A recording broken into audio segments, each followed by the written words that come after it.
जय झूलेलाल। अॼु मां तव्हांखे ॿुधाईंदसि एकादशी यानी ग्यारस जी महिमा ऐं उत्पत्ति एकादशी यानी उत्पत्ति ग्यारस जी कथा। हिन एकादशीअ खे उत्पन्ना ग्यारस भी चवंदा आहिनि। पर कथा शुरू करण खां पहले तव्हां सभिनी सां हिकु रिक्वेस्ट आहे त मुंहिंजे वीडियो खे लाइक कंदा ऐं सिंधियुनि भाउरनि ऐं भेनरुनि खे शेयर कंदा ऐं कमेंट बॉक्स में श्री कृष्ण भगवान जी जय या ओम नमो भगवते वासुदेवाय ज़रूरु लिखंदा। अचो त ॿुधूं उत्पत्ति एकादशीअ जी कथा।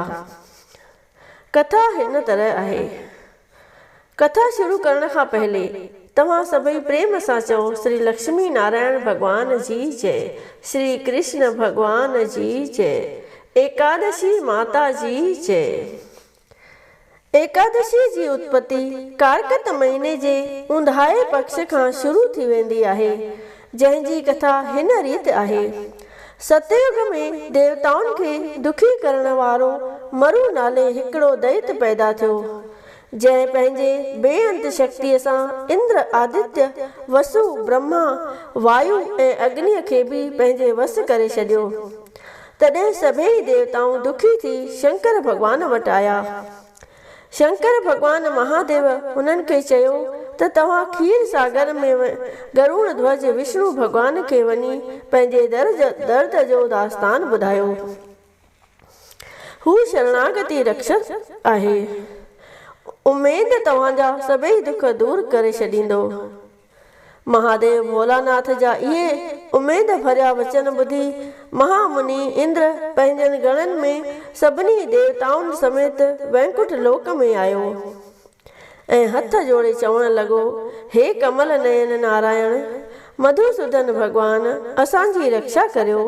दैतनि खां भयभीत थी मूं सां गॾु सभु देवताऊं तव्हांजे शरण आया आहिनि।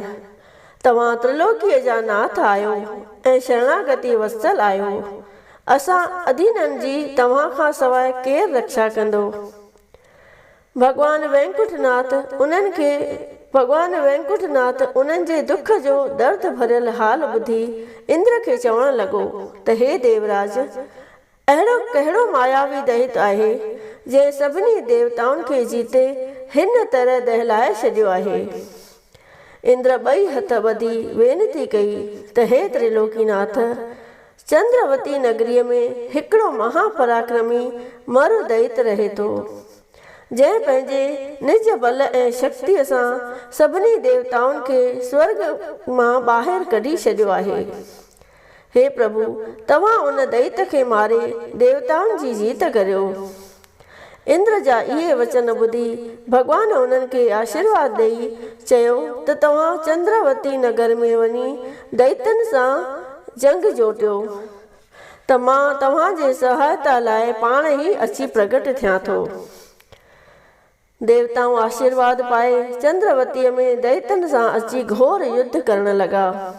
तमामु तेज शक्तिअ वारा बाण हणी दैतनि जो संहार करण लॻा। दैत बि गर्जंदा रण भूमीअ में काहे पिया ऐं देवताउनि खे अहिड़ा त टोटा चबायऊं जो हू युद्ध जो मैदान छॾे ॾहनि ई दिशाउनि में भॼण लॻा। हुननि खे भॼंदो ॾिसी अंतर्यामी घटि घटि जो ॼाण वारो भॻवान गरुड़ ते गजंदो शंख चक्र गदा पदम गदाधारी खणी अची हुन महा घोर युद्ध जे विच में प्रगट थियो।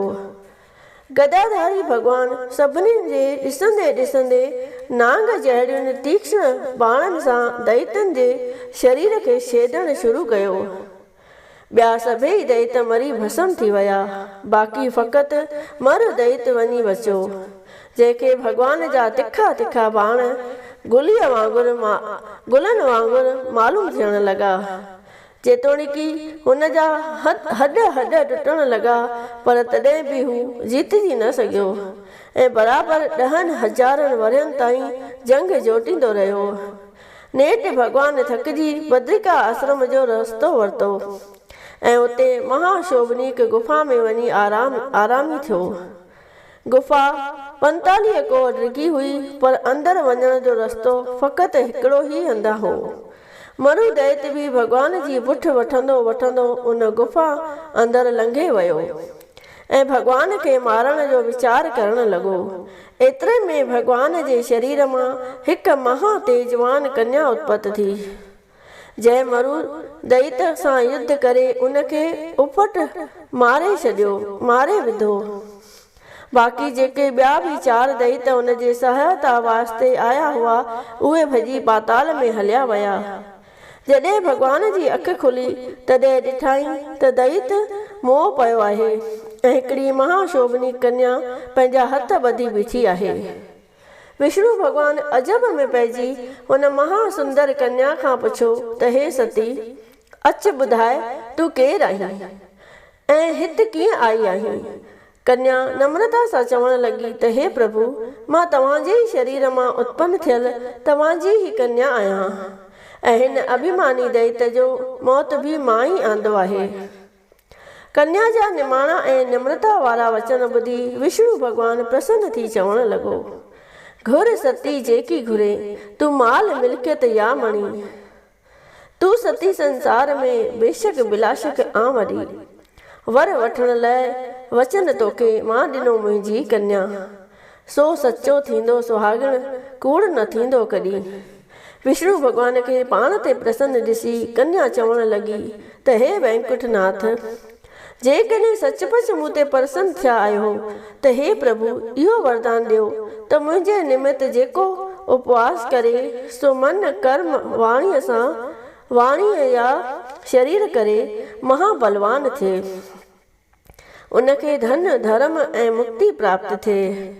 कन्या जी इहा प्रार्थना स्वीकार करे वैकुंठनाथ चवण लॻो त हे कल्याणकारिणी, तूं मुंहिंजी उत्तम शक्ति आहीं, जीअं तूं चवे थी तीअं ई थींदो।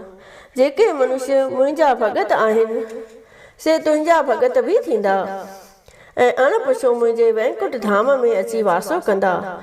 जेके तुंहिंजे निमित्त विर्त उपवास रखंदा हुननि जा सभई पाप ईअं भस्म थी वेंदा जीअं सुकल गाह जो ढिग बाहि में जली भस्म थी वेंदो आहे। जेको सचे निश्चय दिल से सच्चीअ भावना ऐं पूर्ण विश्वास सां तुंहिंजो निमित्त विर्त उपवास रखंदो तंहिंखे सभिनी तीर्थनि जो फल मिलंदो ऐं अंत वेले संसार जे मोह माया खां आजो थी परम गतीअ खे पाईंदो।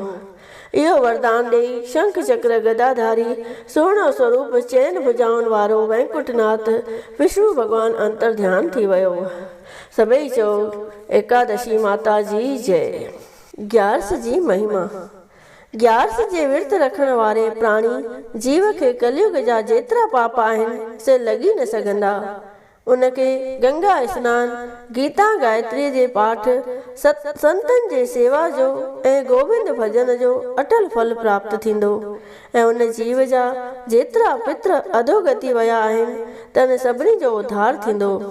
तनखे बेशुमार अश्वमेध यज्ञ करण जो फल मिलंदो।